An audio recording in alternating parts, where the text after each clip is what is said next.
자, 갚을 수 있는 만큼 빌리고 과도한 가계부채 확대를 좀 방지하도록 하겠다. LTV 상한을 80% 내로 완화할 수 있도록 하겠다. 지금은 생애 최초자에게 일단은 대출을 조금 더 완화하는 방안을. 네, 안녕하세요. 반갑습니다. 이경민의 부동산 하이킥의 이경민입니다. 자, 얼마 전에 윤석열 정부의 경제정책 방향이 발표가 되었었습니다. 그 내용 안에서는 이 주택담보대출에 대한 규제 정상화 방안 대책도 함께 담겨져 있었는데, 오늘 금융위에서 좀 더 세부적인 내용이 나왔기 때문에 그 내용을 좀 더 다뤄드리고자 합니다.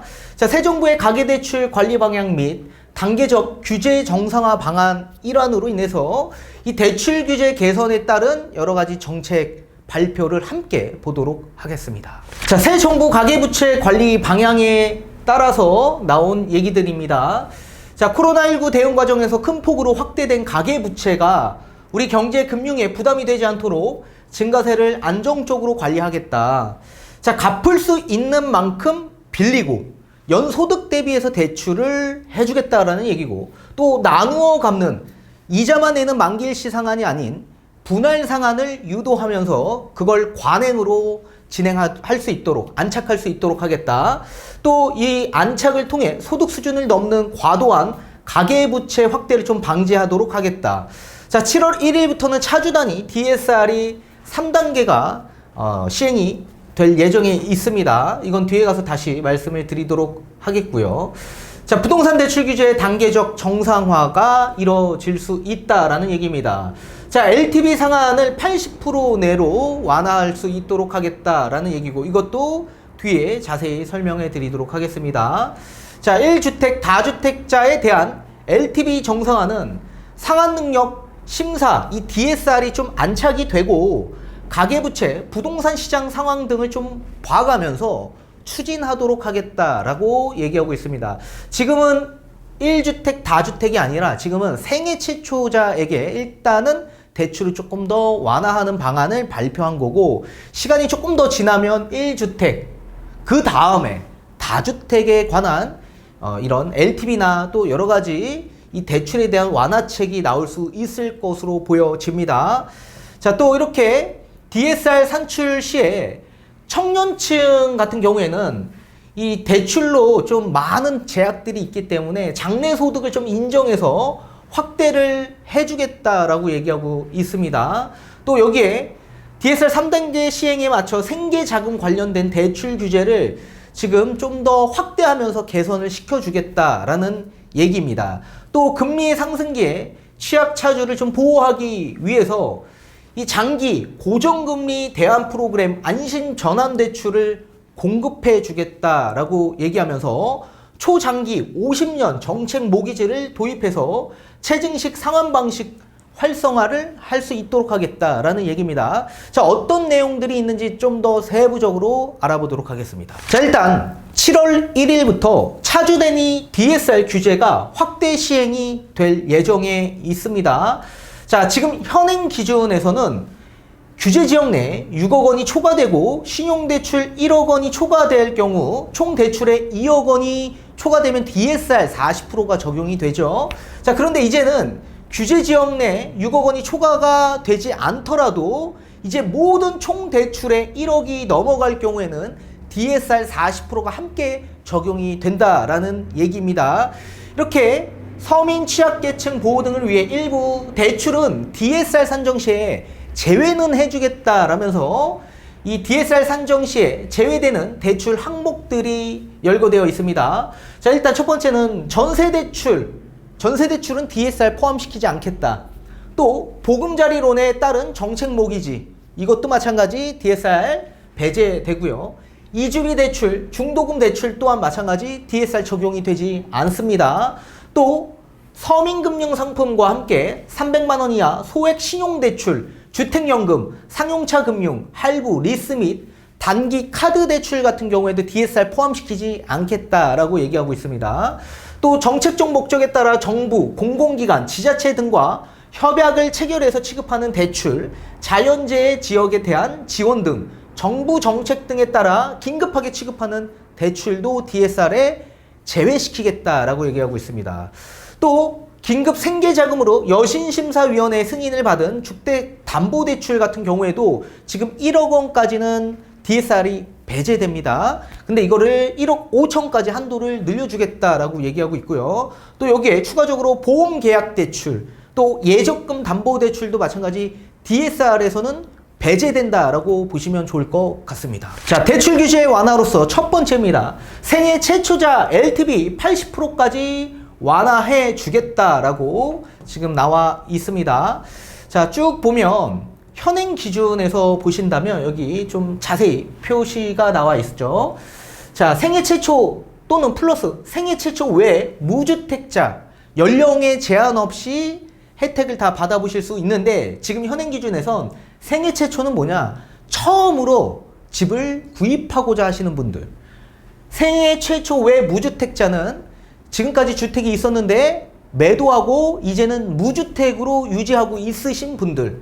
이런 분들 이제 전부 다 주택가격 투기지역 투기과열지구는 9억 원 이하, 그리고 조정대상 지역은 8억 원 이하, 소득은 생애 최초자는 1억 원 미만, 그리고 무주택자 같은 경우에는 9천만 원 이하, 이런 경우에는 4억 원까지 대출 한도로서 이 LTV가 약 60%에서 70% 나온다. 다만 이것도 마찬가지 투기지역 투기과열지구에 따라서, 조정대상 지역에 따라서, 그리고 집값의 가격에 따라서 주택담보대출의 LTV가 좀 달라지죠. 자, 투기지역 투기과열지구에 주택가격 6억 원 이하이다 하면 60% LTV가 발생이 되고, 6억에서 9억 이하이다 그러면 50%까지 적용이 가능합니다.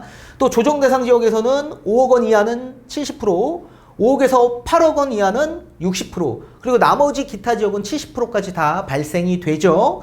자, 그리고 DTI도 현행 지금 60%까지는 적용이 됩니다. 이제 다만 DSR이 이제는 1억 원이 초과될 경우, 총 대출에 1억 원이 초과될 경우에는 40%가 적용이 된다라는 얘기입니다. 자, 그럼 현행 기준에서 어떻게 개선이 되냐라고 봤을 때, 생애 최초자 같은 경우에는 뭐 연령 제한 없이, 그리고 주택 가격에 제한 없이, 소득에 제한 없이 모든 주택이 LTV 80%까지 적용해 주겠다라고 얘기하고 있습니다. 기존에는 이렇게 LTV를 많이 쪼갰죠, 주택의 가격에 따라서.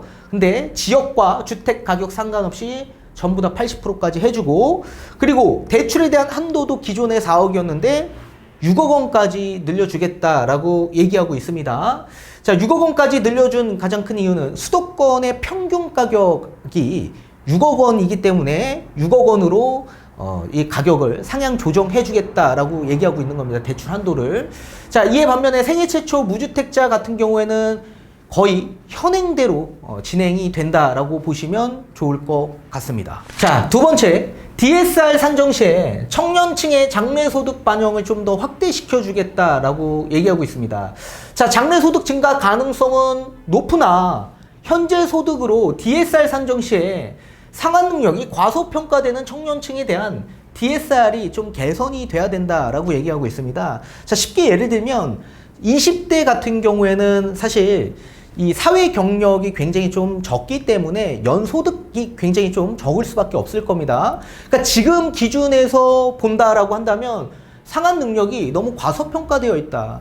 20대가 30대, 40대로 시간이 지나면 지날수록 소득 증가율이 훨씬 더 높아지기 때문에 이 미래 소득의 증가율을 좀 대입해서 반영시켜서 대출 한도를 좀 더 늘려주겠다라는 얘기이기도 합니다. 자, 쭉 보면 미래소득 산정 시의 적용 만기는 현행 기준에서 본다면, 자, 20년 만기로 제한을 두고 있습니다. 자, 그렇지만 개선이 되는 상황에서는 실제 만기 또는 차주에게 유리한 만기로 적용을 해주겠다라고 얘기하고 있고요. 자, 여기에 이제 예시가 나와 있습니다. 예시가. 자, 지금 현재 만 24세 무주택 근로자가 월 급여 250만 원을 받는다라고 한다면 연소득이 3천만 원이 발생이 되는 겁니다. 자, 이 3천만 원을 DSR 40%로 적용을 할 경우에 대출 한도액은 2억 2,269만 원이 나올 수 있다. 한도액으로. 자, 다만 20대이기 때문에 사회 초년생이죠. 그러다 보니까 연소득이 높지가 않은 겁니다. 시간이 지나면 지날수록, 경력이 쌓이면 쌓일수록 연소득이 더 증가될 수밖에 없겠죠.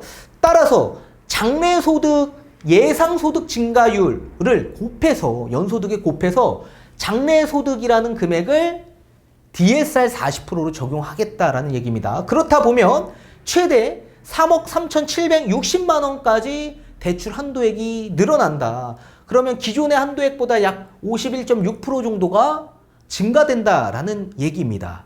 이거는 제가 예전에도 주택담보대출 DSR 완화된다라는 영상을 토대로 해서 자, 계산을 해드린 적이 있습니다. 이것도 마찬가지 제가 나중에 다시 한번 계산을 해서 도와드리도록 하겠습니다. 자, 앞전에 보신 것 같이 우리 장래소득을 반영하기에는 예상소득 증가율을 지금의 연소득에 곱해서 장래소득을 나타내는 겁니다. 자, 현행 기준에서 보게 된다면 20년 이상 만기를 받았을 경우에 예상소득 증가율을 더 높게 주죠. 따라서 10년짜리 주택담보대출 만기보다는 20년 이상을 받아야지 오히려 대출 한도가 더 많이 나올 수 있다라고 보시면 좋을 것 같습니다. 자, 그런데 이게 개선이 되었습니다. 30년 이상으로도 개선이 되었다. 따라서 30년 만기로 받았을 경우에 20에서 24세 이 차주가 대출을 받을 경우에 예상소득 증가율이 기존에는 38.1%였는데 51.6%로 엄청나게 크게 증가한 걸 보실 수가 있습니다. 또 25세에서 29세도 23.8에서 31.4%로 크게 예상 증가율이 증가가 됐고요. 다만 30대 기준에서는 그렇게 큰 폭으로 개선이 된 건 없습니다. 따라서 20대 주택담보대출을 받을 경우에 예상소득 증가율이 많이 적용이 되기 때문에 대출에 대한 한도가 지금보다 훨씬 더 늘어날 수 있다라고 보시면 좋을 것 같습니다. 자, 이 시행은 3, 4분기에 시행이 될 수 있기 때문에 7월 달부터 시행이 된다라고 보시면 좋을 것 같습니다. 자, 그리고 세 번째입니다. 생계자금 관련 대출 규제를 개선시키겠다라고 얘기하고 있습니다. 자, 차주 단위 DSR 확대 시행에 따라 3단계가 올해 7월부터 총 대출에 1억이 초과될 경우 DSR 40%가 적용이 되죠. 따라서 실수요자의 자금 제약이 과도해지지 않도록 생계자금 관련 대출 규제를 일부 보완하겠다라고 얘기하고 있습니다. 자, 그에 신용대출에 대한 연소득 범위 내 제한을 폐지하겠다라는 게 발표가 되었습니다. 자, 신용대출 한도를 연소득 범위 내에서 지금은 받게 되어 있습니다. 자, 이거를 연소득 범위 내를 폐지하고 소득 수준을 넘는 과도한 대출은 차주 단위 DSR로 일원화 하겠다라고 얘기하고 있습니다. 자, 여러분들이 좀 이해하기 쉽게끔 도와드리도록 하겠습니다. 자, 대출금리 5%에 대출기간 5년짜리 신용대출을 받고자 하는 연소득 1억 원짜리 차주가 있다라고 합니다. 자, 이럴 경우에 현행 기준에서는 연소득이 1억 원이다 보니까 대출 한도, 신용대출 한도도 1억 원이 한도입니다. 그래서 1억 원까지 나오죠. 자, 대출 한도 1억 원에 대출금리 5%를 적용한다면 500만 원, 그리고 대출기간 5년이라고 한다면 2,500만 원이 되겠네요. 자, 2,500만 원에 소득 1억 원을 나누게 된다라고 한다면 DSR 수준이 약 25%가 적용이 될 겁니다. 자, 그런데 이 DSR 수준을 좀 더 늘려주겠다라고 얘기하고 있는 겁니다. 이거를 40%로 적용을 해주겠다라고 얘기하고 있는데, 그렇다면 대출한도 1억 6천으로 늘어날 수 있는 겁니다. 자, 대출한도 1억 6천에 5%라고 한다면 800만 원이 나오겠죠. 자, 800만 원의 대출기간 5년으로 산정한다면 4천만 원이 발생이 되고, 자, 4천에 소득 1억 원 나누면 DSR 40%가 적용이 됩니다. 따라서 연소득 범위 내가 아니라 이 연소득을 초과할 경우에 DSR 40%로 적용하면 대출 한도는 지금보다 훨씬 더 많이 늘어날 수 있다라는 얘기입니다. 따라서 신용대출 한도도 많이 늘어날 수 있다라고 보시면 좋을 것 같습니다. 자, 그리고 네 번째입니다. 자, DSR 적용 배제가 가능한 긴급 생계용도 대출을 확대시켜 주겠다라고 얘기하고 있습니다. 자, 현행 긴급 생계용도 주택담보대출의 경우 개별 대출 기간에 여신 심사위 승인의 하에 따라 1억 원 한도로 DSR 적용 배제가 가능합니다. 자, 긴급한 생활안정자금 목적임을 인증하고 여신심사위원회의 승인을 받은 경우에 1억 원 한도 내에서 DSR을 초과해서 대출 취급이 가능해진다라는 얘기입니다. 자, DSR 배제되는 긴급 생계용도 주택담보대출 한도를 1억에서 1억 5천으로 확대하기 때문에 그렇습니다. 자, 쉽게 예를 들면 긴급한 생활 안정자금 목적으로 주택담보대출을 받을 경우가 있습니다. 담보대출이 있다라고 하더라도. 자, 쉽게 예를 들면 전세 세입자가 있습니다. 근데 세입자가 퇴거하려고 해요. 그러면 퇴거 자금 대출을 받아야 되는데 자금이 없는 겁니다. 그래서 주택을 담보로 해서 생활안정자금 대출을 받을 수 있는데 그 한도가 1억 원입니다. 자, 1억 원인데 이거를 1억 5천으로 확대시켜 주겠다라고 얘기하고 있는 겁니다. 앞전에 얘기한 것처럼 이 생활안정자금은 DSR에 적용이 되지 않는다라고 보시면 좋을 것 같습니다. 자, 앞전에 말씀드린 것도 7월 달에 시행이 된다는 거 알고 계시면 좋을 것 같고요. 자, 그리고 5번째입니다. 안심전환대출 추진을 하겠다라고 얘기하고 있습니다. 자, 변동금리 주택담보대출을 받은 차주를 대상으로 원금과 이자 상한 부당 경감 지원을 향후 추가적인 금리 상승 위험 제거를 위해 지금 추진을 방안하겠다라고 얘기하고 있습니다. 자, 주택금융공사의 MBS 모기지 유동화를 통해 변동금리 주택담보대출을 장기 고정금리 정책 모기지로 대환하고 추가 금리 인하를 제공해 주겠다라고 얘기하고 있습니다. 자, 2022년 20조 원 정도로 일단 우선으로 실시하고 금리 추이와 시장 수요, 예산 상황 등에 따라서 2023년 최대 20조 원 추가 시행을 좀 검토할 수 있도록 하겠다. 일단 우선적으로는 올해 20조 원 먼저 풀겠다라는 얘기입니다. 자, 안심전환 대출 지원 대상을 일단 보자면 1금융권, 2금융권, 변동금리에 지금 해당하고 계신 분들, 주택담보대출 이런 분들에게 적용을 해주겠다라는 얘기입니다. 자, 일정 기간 이후에 변동금리로 전환되는 대상도 포함이 됩니다. 자, 쉽게 예를 들면 30년 만기인데 5년 고정금리고 그 이후에 변동금리로 대출을 받으신 분들 있죠? 그런 분들도 마찬가지 대환대출을 하면서 이렇게 안심전환대출로 다시 바꿔주겠다라고 얘기하고 있습니다. 다만 시가 4억 원 이하의 주택에만 한정된다라고 보시면 좋을 것 같습니다. 시장에 풀 수 있는 자금이 한계가 있고 정해져 있기 때문에 그렇죠. 따라서 적과순에 따라 순차적으로 신청하고 지원 대상에 따라 선정을 따로 해주겠다라고 얘기하고 있습니다. 시가 4억 원 이하 주택이 얼마나 많습니까? 그리고 소득 수준도 부부합산 7천만 원 이하에 포함되어 있어야 되고 대출 한도도 최대 2억 5천만 원까지만 지원해 주겠다라고 얘기하고 있습니다. 자, 금리는 시행 시점에 따라 보금자리론 금리 대비 최대 30bp 인하된 고정금리로 지원해 주겠다라고 얘기하고 있습니다. 자, 보금자리 주택의 금리가 굉장히 좀 낮죠. 그거 대비해서 30bp면 0.3% 정도 더 인하된 고정금리로 해주겠다라고 얘기하고 있습니다. 이거는 9월 중에 접수 개시 예정이 있다라고 합니다.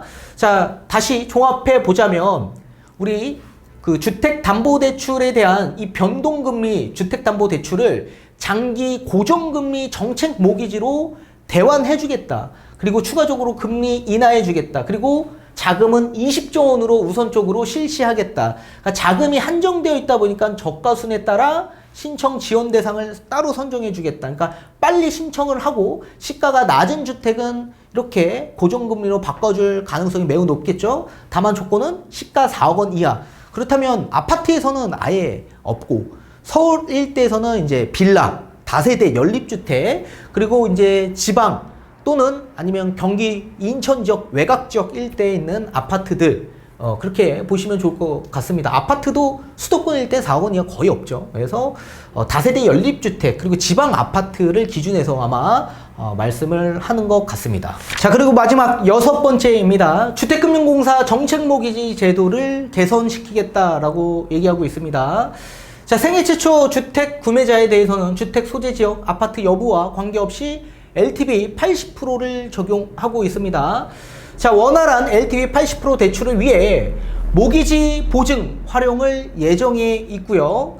자, 모기지 보증 같은 경우에는 이 서울보증보험에 가입을 따로 해야 됩니다. 또 여기에 LTV 80% 완화에 맞춰 생애 최초 대상에 한정해서 보금자리론 이용 요건 조정을 병행할 수 있도록 해주겠다 합니다.